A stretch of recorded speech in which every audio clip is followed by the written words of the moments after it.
In this video, I want to go over the location of your jack, as well as the jack points where you would want to use this if you have a flat tire.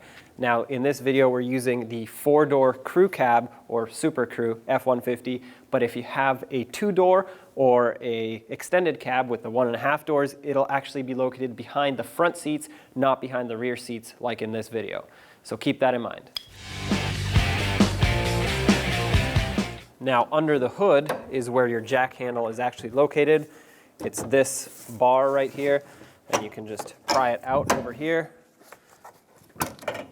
To get to your jack, you're going to want to fold your passenger side rear seat forward. This should fall right down. That will expose this little compartment. Turn the lock counterclockwise, drop this down, and right in there you'll see your jack. And once you're in here, you'll see the red knob. Turn it counterclockwise, and this will squeeze the jack down. Right now it's expanded so that it can be wedged in here and not rattle around as you're driving.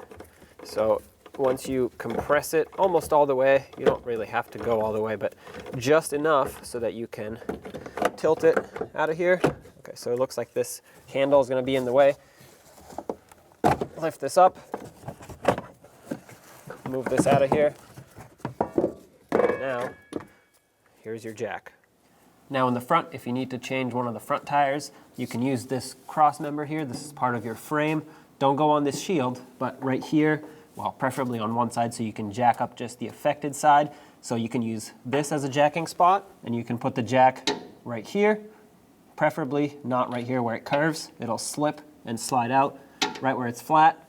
Same on this side over here. And in the rear, you would want to go on the differential tube here between the leaf spring where it attaches and the rear shock. So in here is perfect, and you would just lift it up as much as you need to. Just don't go too high off the ground if it's not necessary. Another jacking point would be right behind the driver's side front wheel or passenger side, if that's the affected area, right before the frame starts to curve up on this flat piece next to the cross member. For the torsion bars, you can jack this up right here, and this will lift either the driver's side front or the passenger side front, depending on where you are. Once you're done with this, you can go ahead and slide it right back where it belongs. Make sure it's secured, and close the hood. Now when you're done using it, go ahead and put the jack right back where it belongs. Make sure you turn this red knob clockwise. That will expand the jack and tighten it up from here all the way to there so that it doesn't move around and make horrible noises as you're driving down the road. It's important that you do this.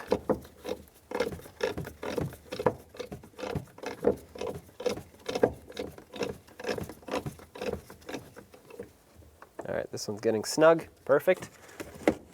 You have your lug wrench taken out. Go ahead and slide it back in.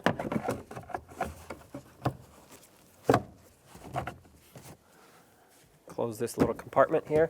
Make sure it locks so that it doesn't come open while you're driving. Lift this up. Put your seat right back. Make sure it locks in place. And there you have it. When only the best will do, demand TRQ. The only company that lets you view before you do. TRQ is committed to offering the highest quality aftermarket auto parts that are engineered for peace of mind. Thanks for using and viewing with TRQ.